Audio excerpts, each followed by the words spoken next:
लाने सब भल में भल सब आमे आज कान करमा तमर 7 क्लास पयरो तमर गुटे अछि काना रामायण कथा गुटे अछि चैप्टर अछि विषय गुटे अछि रामायण कथा हला रामायण कथा जन अछि ताको लेखितନ୍ତି हमर केसे मधुसूदन राव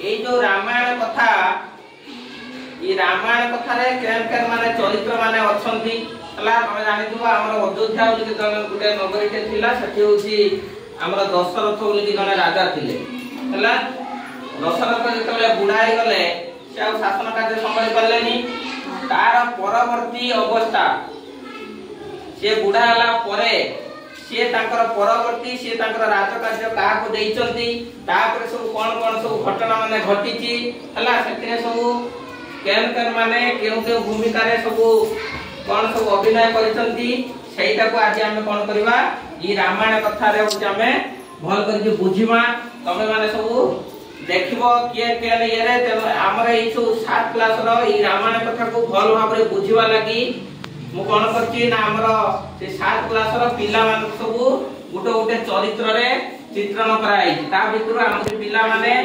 दशरथ राम तमे सब एटा फॉलो करके देखिबो के भूमिका अभिनय करछि कान करूछि हला सेटा के तुम फॉलो करके देखिबो देखि सारला परे मुई ताके लास्ट रे तुमको केटा प्रश्न पचारिमी तम तार उत्तर दबो वर्तमान हम स्टार्ट करबा हमर पिला मान के द्वारा का नेई कि परिवेशन करा देबो हमर रामायण कथा मु बुढाई गलिने मोर बयस बहुत हे गलिने आ मु राज्य शासन करि पारबि नै मोर बड़ पुओ रामचंद्र तुमरो राजा हेबे वर्तमान पिला माने देखो हमर ये दशरथंकर वर्तमान तीनोटी रानी हला बड़ रानी हमर कौशल्या मध्यम रानी कैकेयी एवं सबुठारु सान रानी जोटा होची कनिष्ठा रानी हमर सुमित्रा हला वर्तमान तीन जन अछंती याक मगरे वर्तमान हमर आउ जने दासी अछंती मंथरा वर्तमान मंथरा होची मंचपुर को आसीबे एवं तांकर उक्ति से होची रखिबे हला हां ककई सुना तो रामचंद्र काहे की राजा हेबे तोर पुत्र भरत को राजा करिबु केमिति एई समय रे तू जाई दशरथ को तोर वर मांगिबु केन वर रामचंद्र तो वनवास को जीवे 14 बरस तोर पुत्र भरत को राजा करिबु तुमे ठीक कथा कहियो मु जाउची एई कथा तांको कहिबी वर्तमान देखो हमर होची राजा दशरथ वर्तमान बसिचंती या मध्य रे हमर होची तांकर रानी कैकेयी तांकर दुईटी वर मागिबा पई आसुचंती तम माने सुनो भल करी से केन दुईटा वर मागुचंती मते मोर दुईटी वर प्रदान करंतु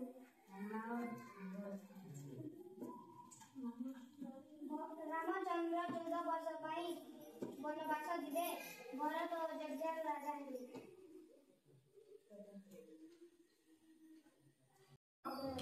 मंथरा हमर कैकेयी की कोन करचंती वर्तमान को मंत्रणा दैजनी ताकर पुओ को राजा केमति करिवे वर्तमान हमर होती राजा दशरथ बसिचंती हमर मंचपुर को वर्तमान मध्यम रानी कैकेयी से ताकर वर मागिबा पई आसीबे केउ दुईटी वर से मागुचंती तुमे माने ध्यान देई करी देखो हां मते मोर दुईटी वर प्रदान करंतु नाउ तमरो दुईटी वर रामचंद्र 14 वर्ष पाई वनवास जिबे भरत अयोध्या राजा हेबे वर्तमान हमर होची कैकेयी आसी दुईटी वर मागिचंती हमें देखिले रामचंद्र 14 वर्ष पाई वन को जिबे एवं तांकर पुओ भरत अयोध्या राजा हेबे बोली से दुईटी वर मागिचंती तार परवर्ती घटना बळी को हमें होची अभिनय माध्यम रे देखिबा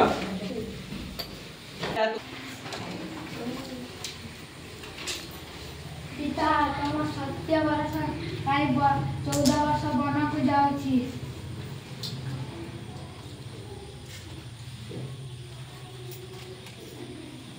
ରୁହ ମୁଁ ତୁମ ସହିତ ଯିବି। ନା ନା ତମେ ଯାଅନି। ନାଇଁ ମୁଁ ଯିବି। ଠିକ୍ ଅଛି। ଭାଇ ଅଟକନ୍ତୁ ମୁଁ ବି ଯାଇ। ହଉ ଠିକ୍ ଅଛି।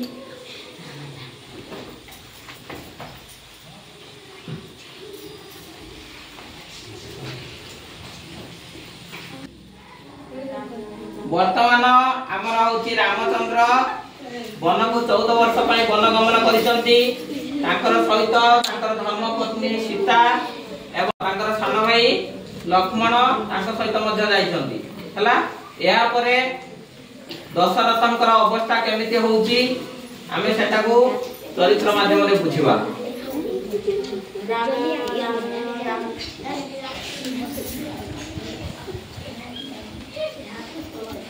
वर्तमान आमर रामचंद्र को वर्तमान झुरी झुरी जाए तो रामचंद्र बहुत भल पाउथिले दशरथ रामचंद्र को झुरी झुरी की वर्तमान दशरथ होउची प्राण त्याग करिसंती हला एही समय रे आमर होउची भरत कैकेयीकर पुत्र भरत से तांकर मामू घरे थिले से मामू घर फेरिला परे वर्तमान अयोध्यार परिस्थिति केमिति कोन होउची ताको हमें चरित्र माध्यम रे बुझिबा। हाँ मो भाई खाए से 14 वर्ष पाई वनवास जाइछंती तू एठी राजा हबु। ना ना मो हेबे नाही जाऊ छु मो भाई को आनी। वर्तमान आमर होउची 14 वर्ष पाई वनवास रे आसीचंती किए आमर रामचंद्र सीता एवं लक्ष्मण ताकू भरत फेरे आनिबा पाई वर्तमान वन रे आसिकरी पहुंचुचंती तापरे सेमानक भितरे कोन हमर कथावार्ता होउची सेटा को हमें चरित्र माध्यम रे बुझिबा।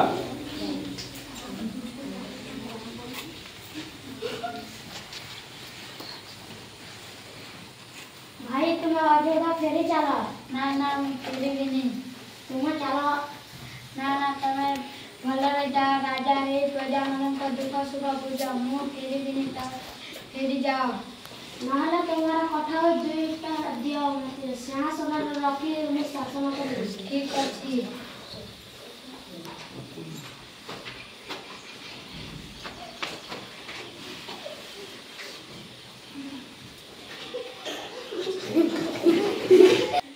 सीता तमे इ लोग जीवन यहाँ शिकार करी जाओ छु। हां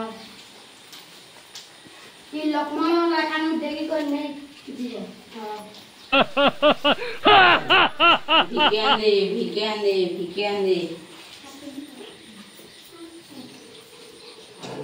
ए नियो मित्या तमे रेखा रु देई कर दियो नहीं तो नेबी नहीं ये रेखा देई पारे कि नहीं नेले नेबी नहीं। ठीक अछि।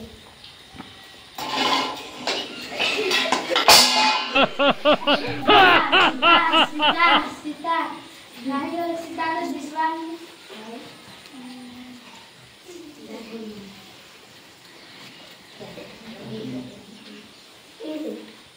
सीता को रावण लंका को नहीं जाएगी। चलो चलो देखो वर्तमान आमर रावण होची सीता मां को आनिकी लंकापुरी रे रखिचंती। वर्तमान आमर होची रामचंद्र खबर पाइचंती हनुमान खबर दैचंती सीता मां को होची रावण आनी करी तांकर आश्रम रे लंकापुरी रे रखिचंती। से वर्तमान आसीबे केमिति सीता को उद्धार करिवे आमे होची ताको चरित्र माध्यम रे बुझिबा। मु देविनी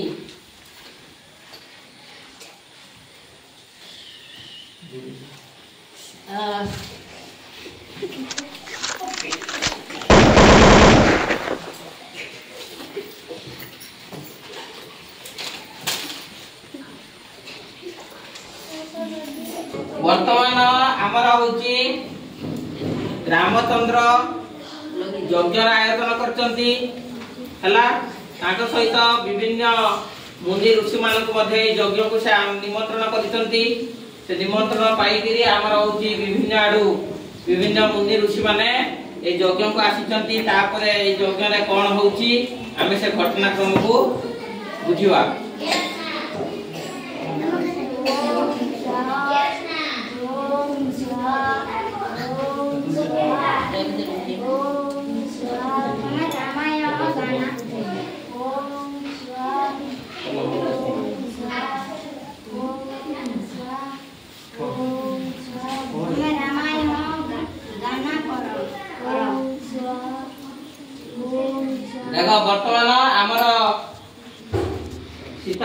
दुईटी जाना पुत्र लव आ कुश ऋषिंकर आदेश क्रमे से रामायण वर्तमान गान करुछंती हला।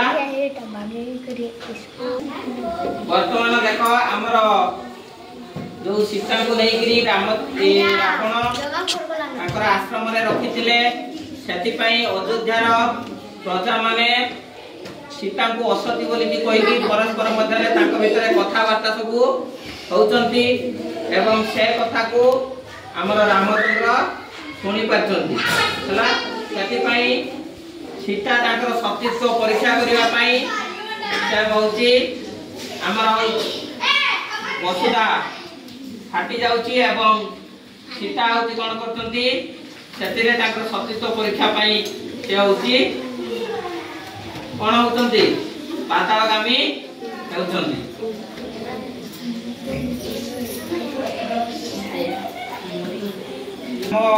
जो आमर रामायण कथा पढ़ुले सेटा वर्तमान ए विषयटी आमर समाप्त होईची हला।